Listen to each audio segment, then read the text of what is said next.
So mga tol, kakatapos lang po ng laban sa bansang Japan sa pagitan ni Naoya Inoue versus Murodjon Akhmadaliev. Ang inaasahan nga po na mananalo sa laban na yan si Naoya Inoue, ganyan po ang nangyari. Tinalo po ni Inoue si Murodjon Akhmadaliev via unanimous decision. Bugbog sarado nga po itong si Akhmadaliev kay Inoue. Pinaglaruan lang po siya ni Inoue. Dominante nga po ang nangyari dito kay Akhmadaliev. Pero ganun pa man, hindi naman napabagsak ni Inoue itong si Akhmadaliev. Dahil sa panalo ni Inoue mga tol, siya pa rin po ang undisputed super bantamweight world champion. At nananatili pa rin po siyang walang talo. Umabante na ang record niya sa 31-0 habang yan na po ang pangalawang talo ni Murodjon Akhmadaliev sa pro fights niya. Bumagsak na po ang record niya sa 14 wins and 2 losses. Sa kabilang banda naman mga tol, nagsalita na po si Terence Crawford sa pagkapanalo niya kay Canelo Alvarez kung saan tinalo niya si Canelo via unanimous decision at maging isang ganap na 3 division undisputed world champion. Nagpasalamat agad si Terence Crawford sa mga supporters niya. Yan nga daw yung sinasabi niya na kaya niya manalo.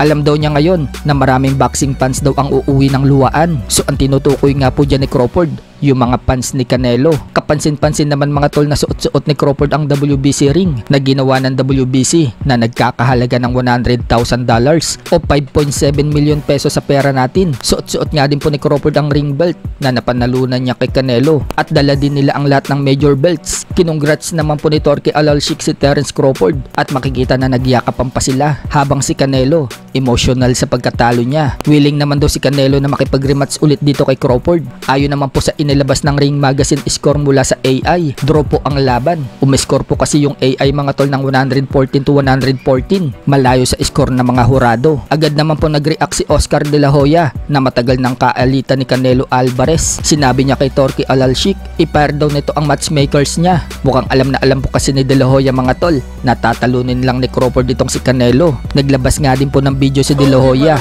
na tinatawanan nito si Canelo at sinabi niyang nagsasabi lang daw siya ng totoo. Hanga naman si Ryan Garcia mga tol sa ipinakita ni Crawford. Naging king nga daw ni Crawford para manalo dyan ay yung counter punches at ginamit daw ni Crawford yung ring. Very smooth at very nice daw ang ipinakita ni Crawford. Very smooth at very nice daw ang ipinakita ni Crawford. Ipinakita nga din po ng mga fans mga tol yung video na kung paano patalsikan ni Crawford yung panga ni Canelo nang bumato ng counter punch itong si Crawford kay Canelo. Sa ibang banda naman mga tol, knockout po ang sinapit ng ka-sparring ni former 3 division world champion Janrell Casimero. Tumiklop po siya sa body shot ni Casimero. Hindi kinaya ang bigat ng kamao ni Cuadro Alas. So sa October na po ang laban ni Casimero. Makikita na po natin siya muling lalaban matapos ang isang taon na napahinga.